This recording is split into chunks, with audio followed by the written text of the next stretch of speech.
4, 3, 2, 1.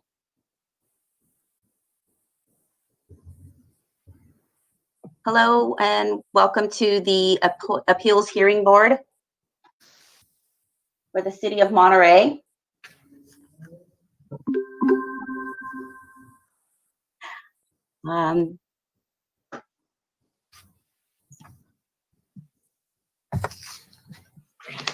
Hello, this is Assistant City Attorney Karen Salama. I am here today representing the Appeals Hearing Board. The first item on our agenda today is to select a new chair and vice chair of the Appeals Hearing Board, who will then run our meetings. So since we currently don't have that, yes, I see Board Member Milich raising his hand.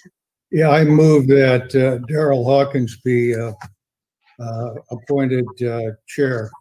He is the one with the most experience on the board, and I feel that he deserves it. Don't say no, Daryl. Mr. Hawkins, remember to unmute yourself when you're ready to speak.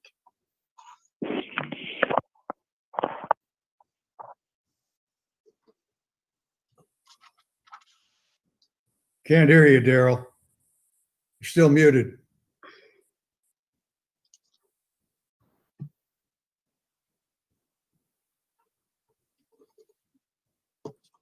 There you go. There we go. Okay.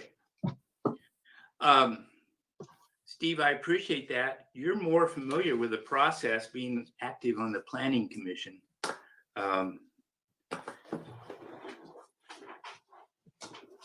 What do you think? I think you should do it. Okay. I've relied on our former chairman for the last 20 years, so maybe I haven't paid that much attention.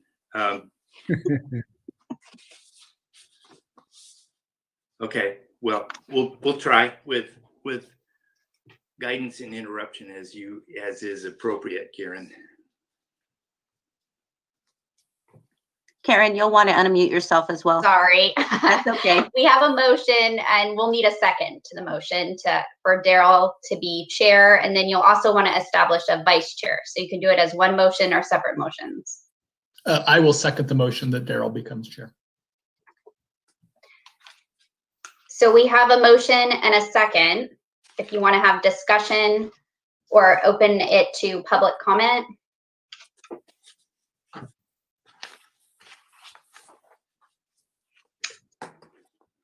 Do we have any public comment on, Alicia, on the motion to appoint Board Member Hawkins as chair?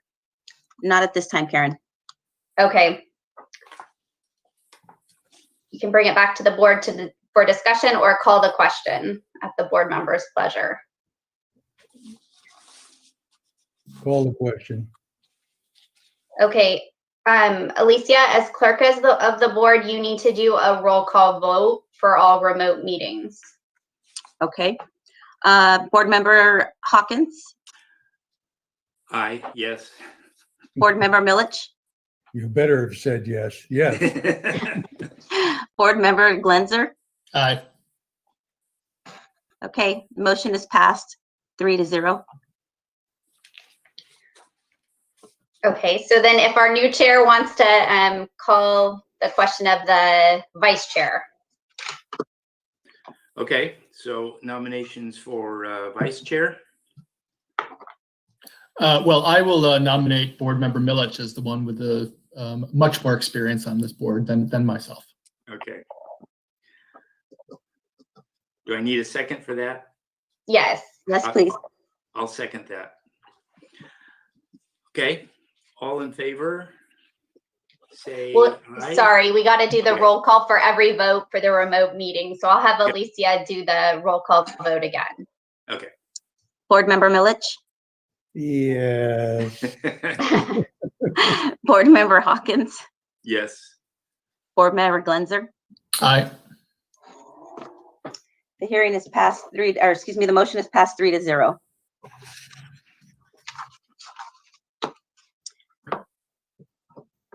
Karen, do we move on now to approval of minutes? Yes. So, and Okay. I know since Daryl, we just threw you into being chair today, staff can kind of help you along as much as you'd like. I appreciate that, and I did read the directions for this, which I have Great. in front of me. Excellent. So the next item we'll have is approval of minutes.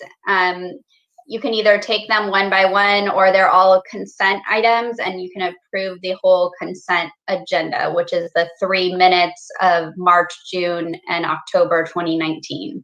Okay, I think we need to take them individually because I had to disqualify myself on the first one. Okay. So we will, we need a motion to approve the minutes for March 28th. Board Member Milich, so moved. Okay, So just a quick item of order on the March minutes.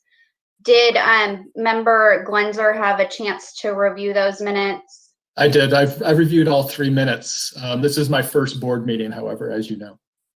Okay, you're still, as long as you reviewed the minutes and the meeting, you're still able to vote on approval of those minutes. So we do have a quorum for the March minutes.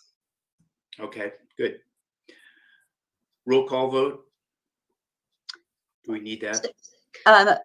I'm sorry, Board Member Glenzer, were you going to second the minutes of March 28th, 2019? I second the minutes of Okay. March, yes. Thank you. Before we vote, could we see if there's any members of the public who want to comment on any of the minutes on the consent agenda? Yes, give me just 1 minute, Karen. Okay.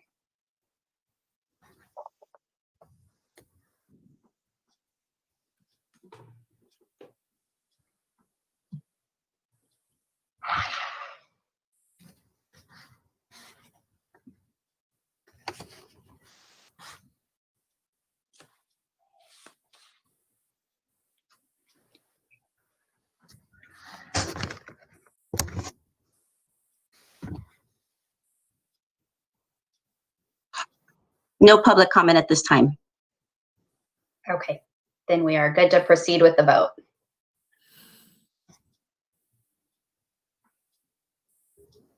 Board Member Glenzer, You are now a host. The Aye. host is when the next party joins. Board Member Milich, Aye. Board Member Hawkins. I read them. Can I approve them even though I abstained? Or shall I just abstain? Oh, that's right. I'm sorry. I apologize. You did disqualify yourself. Yes. Okay, the minutes of March 28th, 2019 is passed 2-0. Okay. Okay, next is, go right ahead. Okay, then next are the minutes of June 3rd.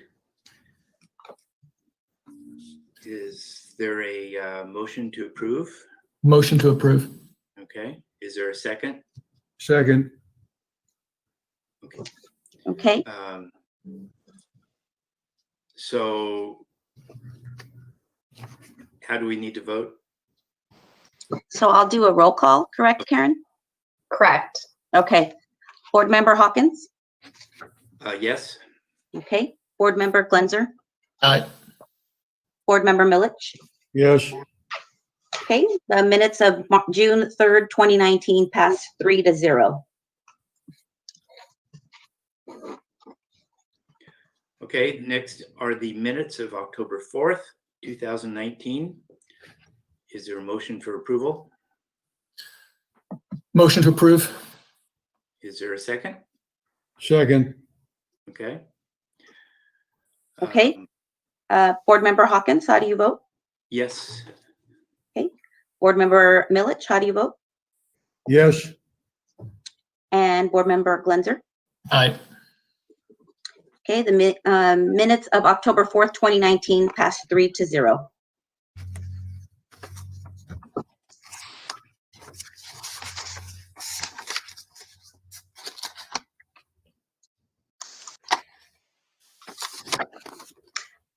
The next item on the agenda is public comment. This would be for any item not on the agenda, but within the purview of the appeals hearing board.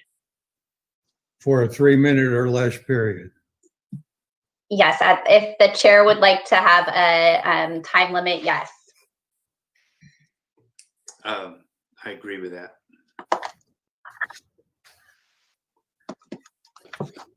At this time, I do not see any public comment.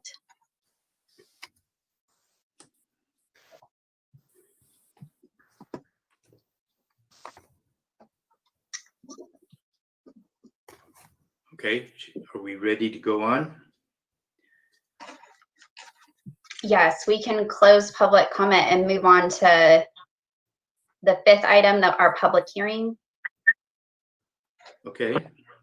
And this is appeal by Montsalas Homeowners Association of the Forestry Division to deny the application for removal of one Monterey pine tree. Good afternoon. This is Deputy City Attorney Ryan Donlin. I am representing the Parks and Recreation Department and its city forester. I'll provide some brief introductory remarks, and then the city forester and I will go through the agenda report and submit it for the board's consideration. Okay, can we just take care of a few preliminary matters before we jump into that? I know the chair wanted to make a couple comments first. I did.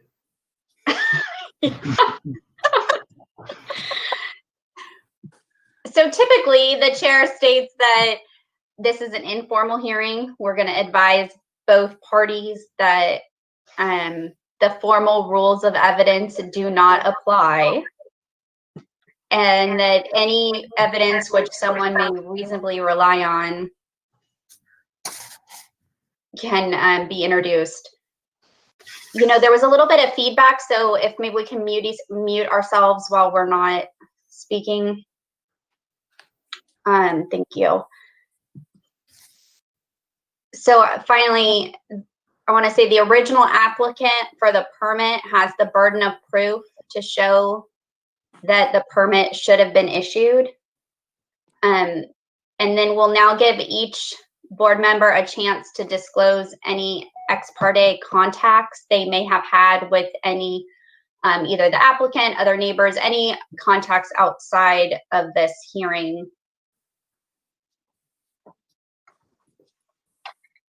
Is that influence your decision, or just any contacts at all? I mean, it's, you know, about this matter. Obviously nothing you talk to the attorney for the board, but if you talk to someone at the property, you should disclose that or anything of that nature. Okay, well, let me indicate that I spoke to David Stocker, the former head of the Appeals Hearing Board, and we talked about a variety of things. And he happened to ask me what the Appeals Hearing Board was up to, and I mentioned to him that we had this matter. He asked about it. I said what the proponent wanted and what the city response was, and that was the end of it. Did not in any way, would not affect my judgment in the matter, because I hadn't formed a judgment then, and of course, I don't have one now. Thank you, Board Member Milich. Do Board Member Hawkins, do you have anything to disclose? I do, and earlier this week, I drove through the Montsalas project just to get a feel for the overall site and the overall trees.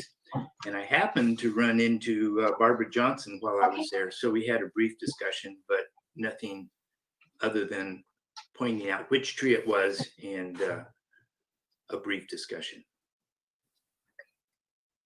Board Member Glenzer? Nothing from me. Thank you. I also want to state for the record that the city attorney's office has had an ethical wall regarding this matter, and that Mr. Donlin and I have not spoken or consulted in any way regarding the substance of this appeal. And with that, Chair, if you would like to have the sides begin with opening statements. Yes, I would.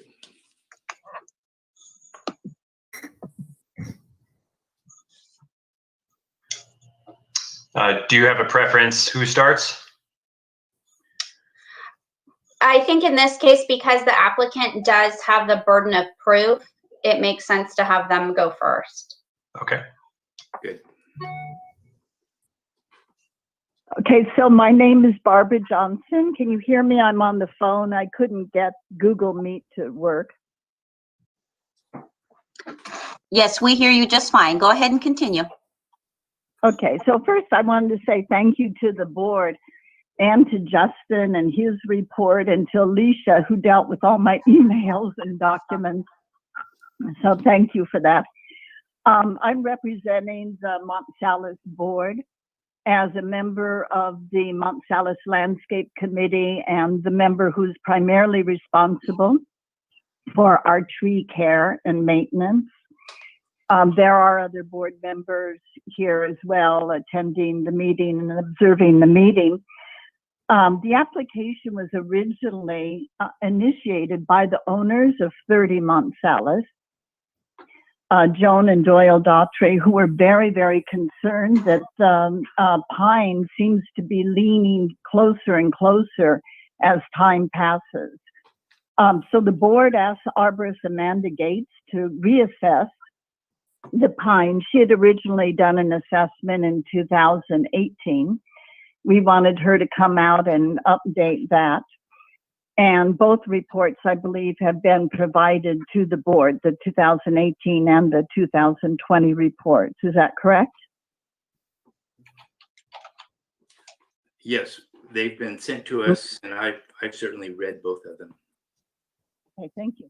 So the board's application to remove the tree was denied by City Arborist Justin Prouty, who also prepared a report for your hearing.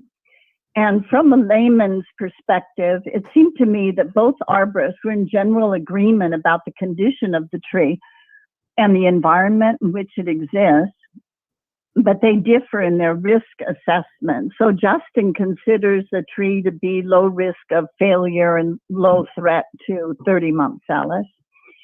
Amanda Gates considered the tree to be of high risk, primarily due to its size and due to its proximity to 30 Mont Salis, which is an occupied residence.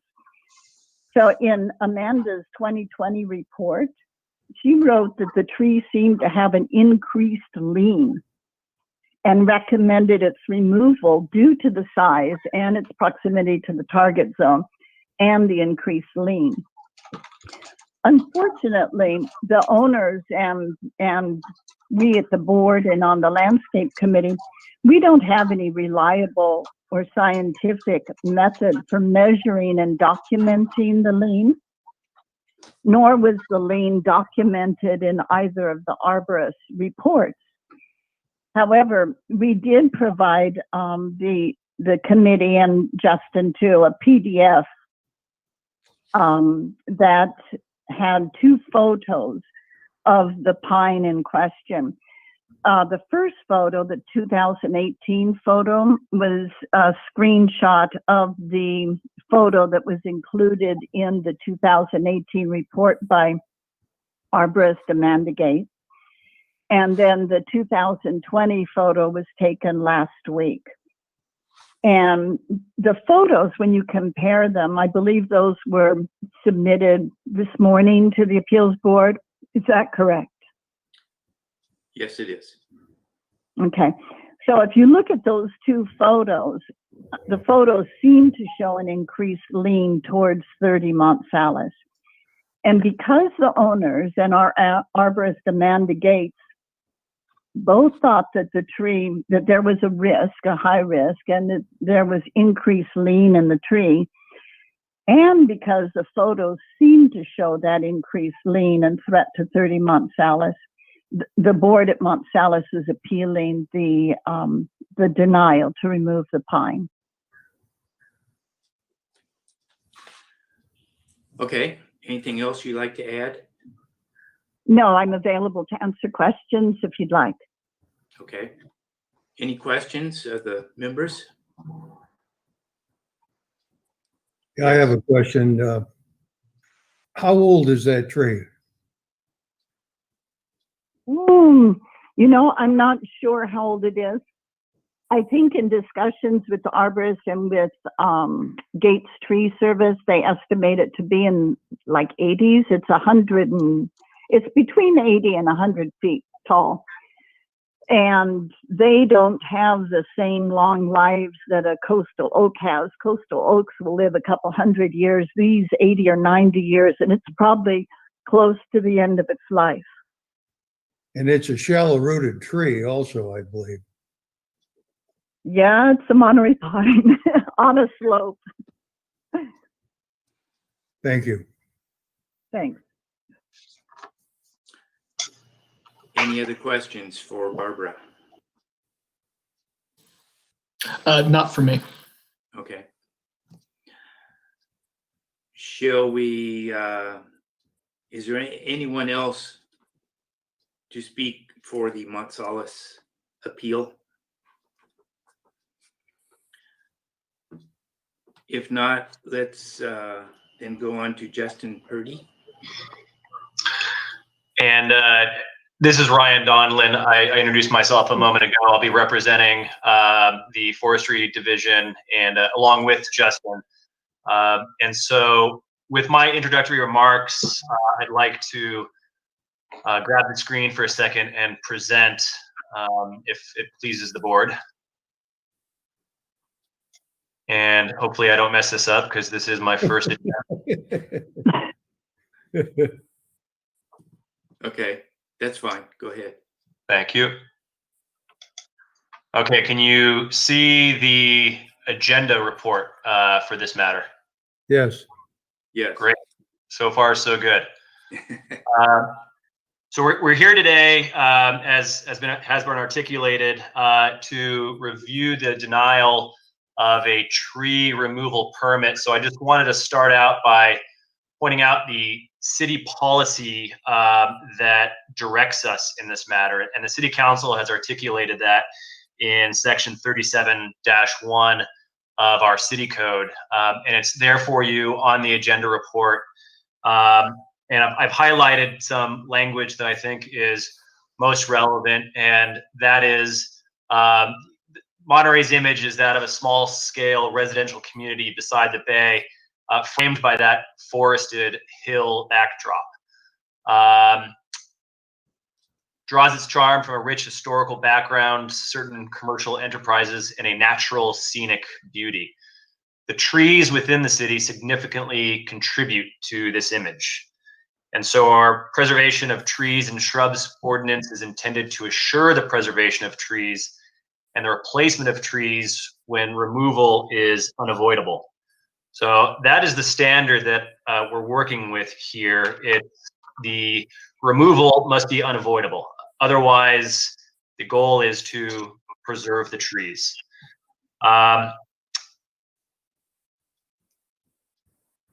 The forester reviewed the application of the applicant and the arborist report that they prepared. And we have those as attachments 1 and attachments 2 to the agenda report. I'd like to point out that the agenda, the Gates report, the 2020 Gates report, as Ms. Johnson just indicated, is largely in agreement with the forester's assessment that the tree is healthy. Again, I've highlighted some of the relevant language here that the crown is healthy. There's been pruning to lessen the likelihood of failure due to wind loading. And we'll go through the particulars of these reports with Justin. But the ultimate conclusion is that this tree is healthy. Ultimately, the Gates report comes to a different conclusion about the disposition of the tree, that it should be removed because of what Amanda Gates indicates as potential indicators of failure. While she acknowledges that there's no signs of imminent failure and there's no indications of definite signs of decay or definite indicators of deficiencies in the tree. She states repeatedly that there could be something, there could also be something.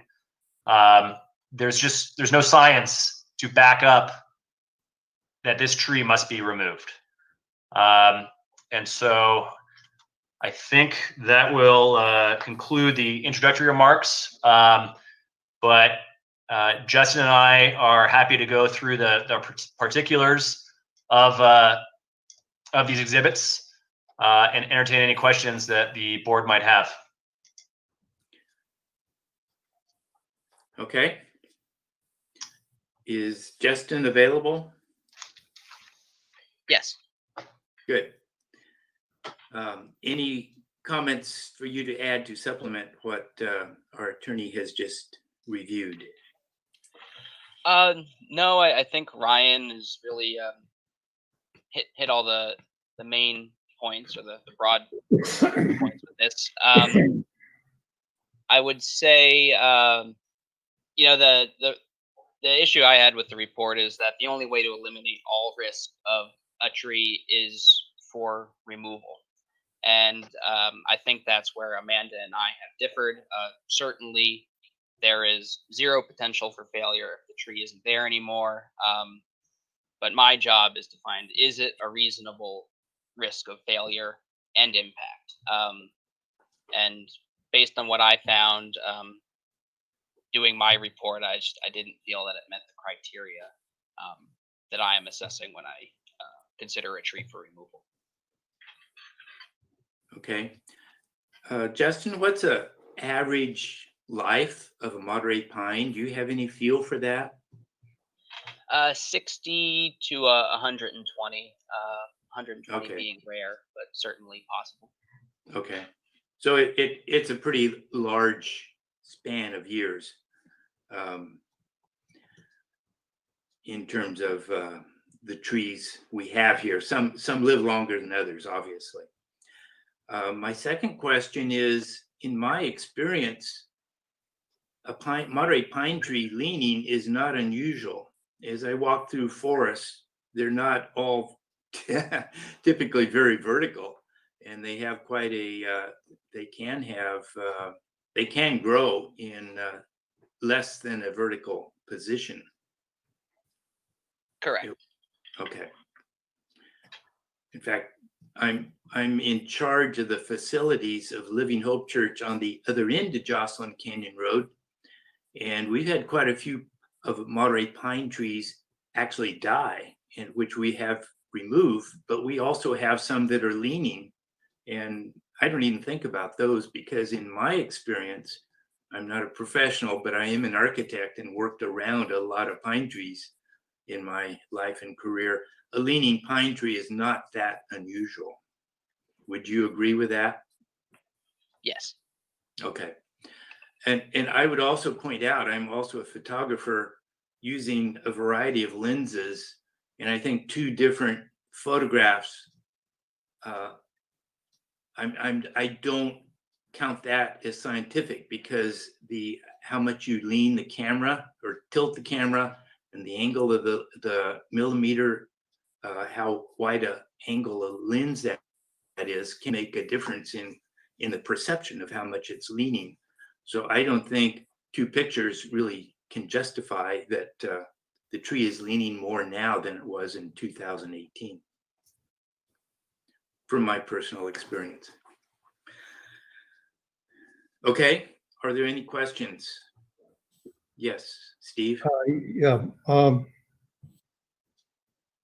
What effect does the leaning on a slope have regarding no leaning or leaning on no slope? In other words, does the fact that the leaning tree is on a slope increase the hazard factor? It really depends more on what the tree has developed to respond to that lien. And in my report, I did mention that they've developed strong buttress roots, particularly on the lean side of the tree, and that's to compensate for load on that side of the tree. A good way to think about it is if you think of your foot, that gives you your balance if you're standing on a slope. If you look, let me pull up the report. Should be on page 6 and page 7. You'll see that strongly developed root flare, which gives that tree increased strength. So the short answer is no, I don't think the slope impacts or augments the risk of failure. Do you take into consideration the potential damage that can be caused if a tree should fail? In other words, one falling in an open area would be deemed less risky or hazardous than one next to an occupied dwelling. Yeah, so the standards for tree risk assessment have been developed by the International Society of Arboriculture. What we look at is the likelihood of failure, the likelihood of failure and impact. And using those two things, we come up with a risk rating. So if this tree, if it were to fail in that direction, I feel it's fairly likely, not certain, that it would impact the building or impact a building in a way that would be severe, life-threatening, anything of that nature. But I feel that the likelihood that the tree will actually fail in that way, where it would impact, is low. So that's how we find the tree to have a low risk rating, in my opinion. And in this case, what would the impact be if it were to fall? Would it fall on an occupied area? Or I think that we mentioned there was something about it falling on a deck. Would it be in addition to the deck, the occupied area? So it depends. If we were looking at the tree as a total tree failure, falling from the base, I would say that hitting the deck is almost certain. Hitting the home is possible. Okay, thank you. Yeah. Okay. I do. Yeah, I do have a few questions. Good. So one question is, Justin, is that Amanda, in her report, Amanda actually seems to me to say that there are 3 combinant conditions that made her think that there was a reason to remove the tree, not just one. I think the way I read it was there was an uncorrected lien. She feels the soil conditions are such that the tree makes the tree more risky, combined with leaning on the slope. I read her report as saying all 3 of those things together make this tree risky. Did you take that combination? In what ways did you take that combination into consideration for your assessment? So I would say I disagree with her assertion about the uncorrected lien. Usually what we're talking about there's a defect in the stem of the tree, a crook or something like that, a damage that happened to the tree at some point in its life. Is then grown at a further point at a lien and never corrected, never straightened back up. That's when typically arborists will consider the uncorrected lien an issue. The slope and the soil in that area does not appear to have a drainage issue. It's often where we see total tree failure. It's usually a soil failure related issue, not so much of a tree issue. And I lost track. What was your the third factor you wanted to consider? I guess the slope in general. Yeah, I mean, in her report, she talked about the combination of uncorrected lien, soil condition, and slope. Those 3. So you've addressed that. Okay. I have another question. I may have a couple more questions. I hope that's okay, folks. You Is there any, Justin, is there any scientific research on whether a phototropically leaning tree is more likely to suffer catastrophic failure than a non-phototropically leaning tree? Not that I have seen. Right. And then I have a question about the live crown ratio. The way I read your report, at one point you say there's a 75% live crown ratio. Then you also say that only 5% of the crown consists of dead branches. That confuses me. So live crown ratio is a ratio to the total height of the tree and the presence of live branches throughout that whole stem. The presence of dead twigs, things like that is a separate measure. Mhm. So we'd be looking for dead material throughout the amount of crown, which tells you that 5% dead branches. So nearly all the branches present are alive, healthy, and green. And I would say I'd have to refer to my report again to see that I said 75%, but 75% of that tree had the presence of live branches. All right, and then I just have one more, and I promise I'm done. Can you tell me a little bit more about what you did with the wooden mallet and why that's important? So it's a fairly basic method of just determining if there may be decay present.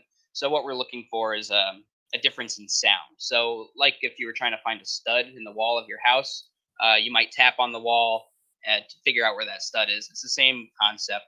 I'm looking around those areas of suspected decay, the bulging that was mentioned by Amanda, the root flare, other kind of anomalies, maybe seams and things like that. And we're looking for a dead kind of flat sound. Very rudimentary, but just kind of something that if I had detected really anything like that, my decision would have been different and I would have approved the removal. All right, thank you. I'm done. Okay, any other questions or comments of our committee?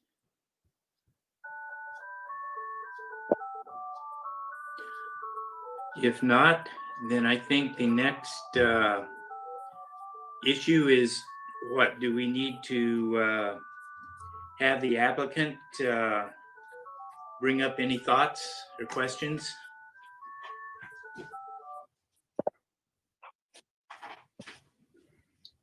One question for Justin. Well, in the second photo that was taken last week, Justin, it almost seems as though the tree is less straight than it was. Could that indicate the presence of any kind of compression or condition in the trunk that would warrant attention? I really could not make an assessment solely on a photograph for the reasons Daryl stated before, that photographs, depending on your perspective and the camera used, may show more of a lean. So I couldn't really make a valid assessment based on the photo.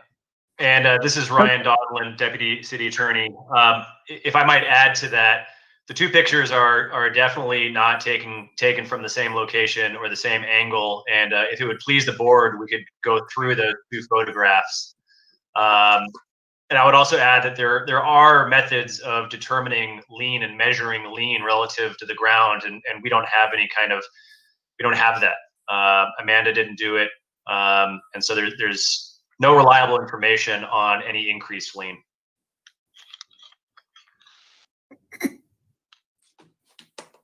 Okay, well, thank you.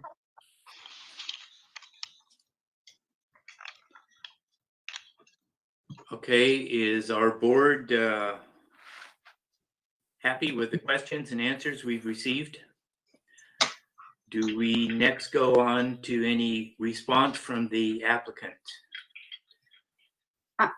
If I may, Daryl, maybe we should open it up to public comment, and then after public comment, we can do rebuttal arguments. Good, thank you. Hi, everyone. At this time, we do not have any public comments. No one waiting in the queue. Okay. Is there anyone here? I think there were a couple other people with Ms. Johnson. Did any of them want to make public comments? Yes, good afternoon. This is Gene Smith. I'm the president of the Monsalas Owners Association, and I'm sitting here with the owner of unit number 30, Doyle Daughtry. And he's just indicated to me that he would like to say something to the board. So if you don't mind, I'd like to give Doyle an opportunity to make his comments. Let's do that, and then I might have a comment or two after he makes his comments, if that's all right with you.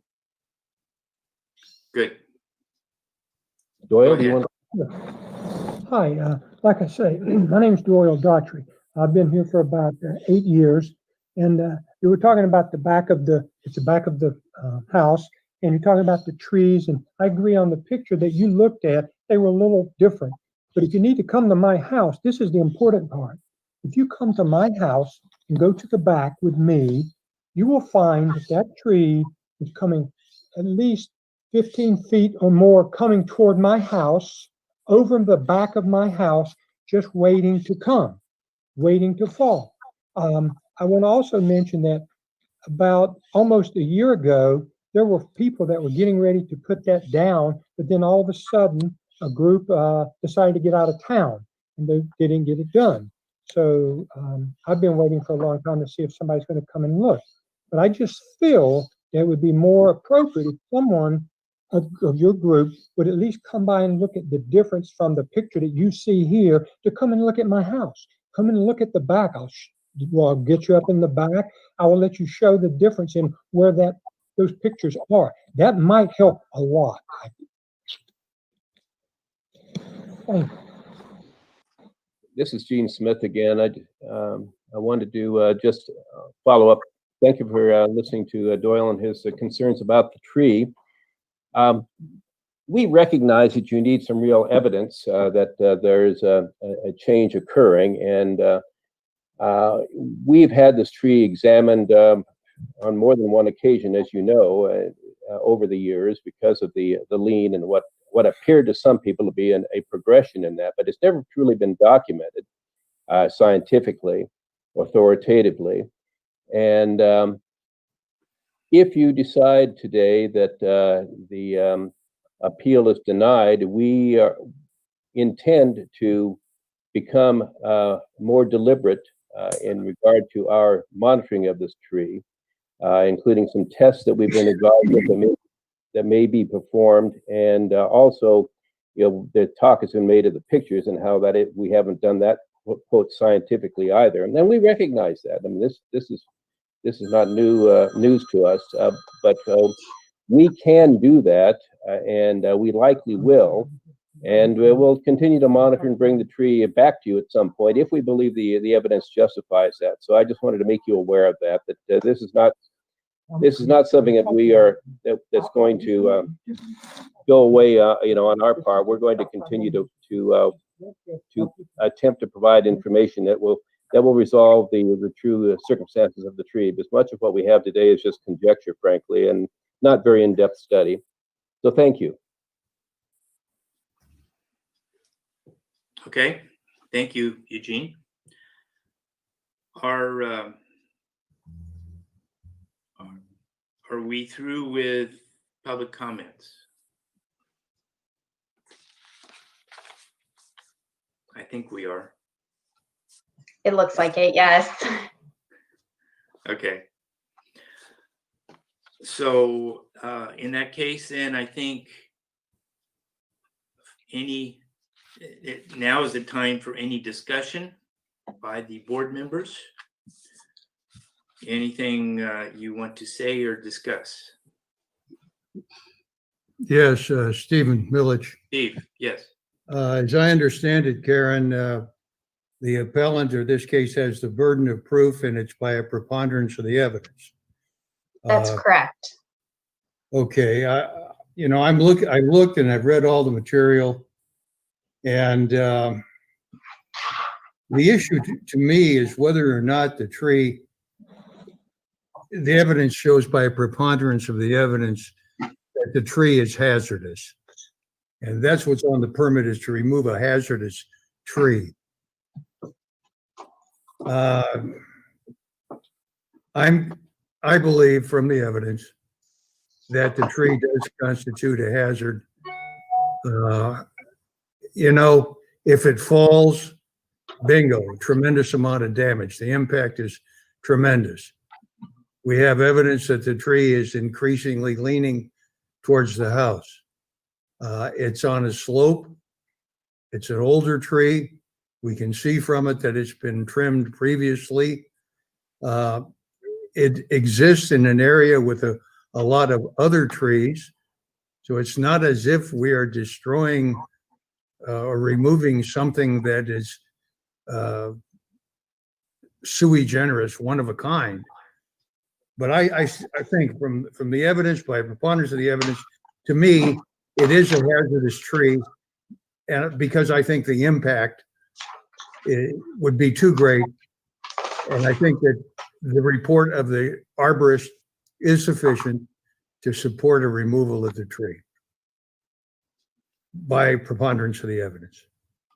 Those are my comments. Okay. Kent, do you have any comments? I don't really have any comments. I feel ready to vote. Okay. I feel the forester has found the tree to be healthy.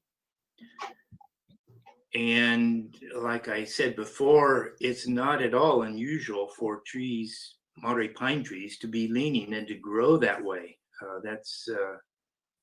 In fact, most pine trees I see aren't quite vertical. This is not quite as vertical as most. I would like to see some hard evidence that it's actually moving. Now, my partner at one point in time had a tree in front of his house, and he put a string and a weight on it, and that did a very good job to convince him it was moving significantly before he took it out. And so I would like, because the tree is healthy, I feel that it's not immediately a danger. I think it's worth watching and being aware of, but I think we need some hard evidence to show that the tree is actually leaning more than what it is now. So I would, personally, I'd be in favor of keeping it and continuing to monitor it.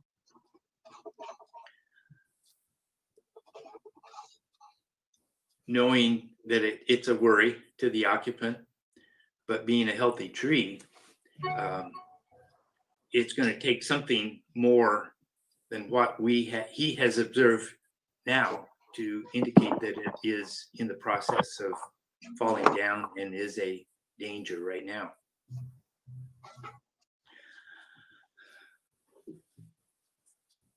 Steve?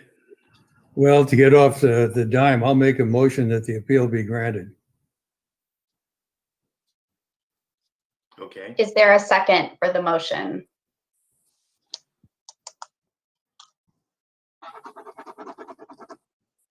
Okay, the motion dies for lack of a second.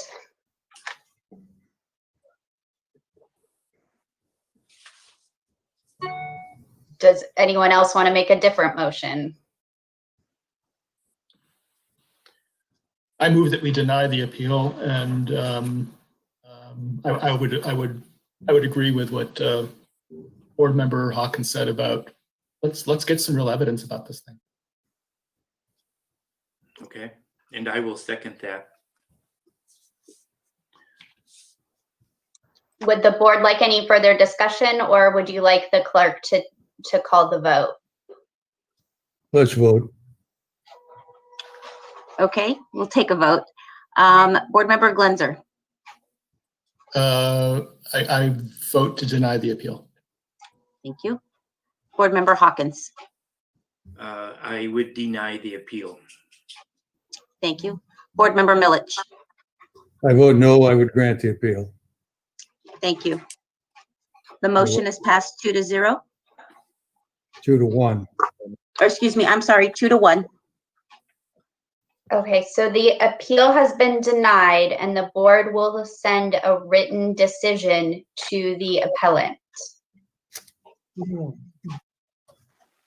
Member Glenzer, did I see that you raised your hand? Okay. No, I was just indicating the one of the 2 to 1. Got it. Got it. Thank you. The next item is board member comments, just generally on items in the purview of the board. If any of you would like to make any of those comments. I'd just like to welcome Ken Glazer to the board.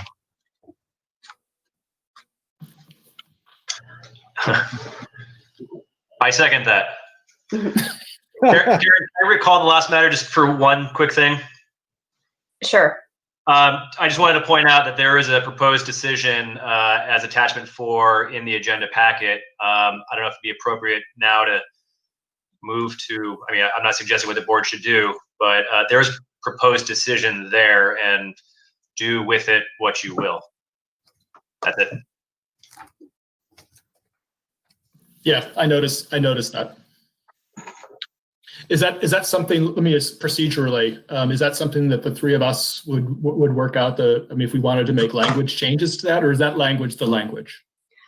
No, it's not the language, certainly. So as the board, you could choose to adopt the proposed decision, or absent that direction, what happens is that as the attorney for the board, I would have taken the findings you just made in your statement, in this case by members Hawkins and Glenzer, in support of your decision, and then that would become the written decision. It would be signed by the chair.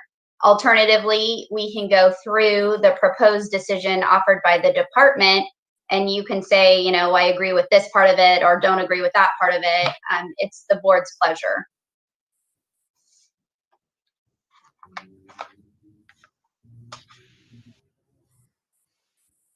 And I don't have a preference either. I was just pointing that out for the convenience of the board. So it doesn't matter to the department which method the board chooses. Perhaps it is more economical to allow the attorney for the board write it so that it reflects the discussion. I'll be quiet now. I think it would definitely be more economical and efficient, I believe. I would support that. Okay. Well, Mr. Glenzer, if you support that, we lost our chair. He left the room. Member Millich, I know you weren't in the majority, but you can certainly chime in if you have a strong preference on this issue. No, thank you. Okay. Chair Hawkins, can you hear us? I'm not sure if he can hear us.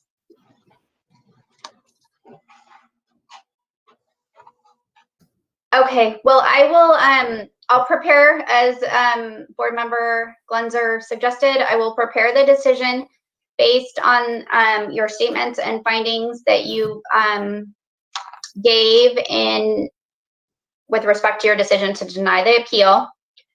That will then be signed by the chair, and it will be sent to the appellant.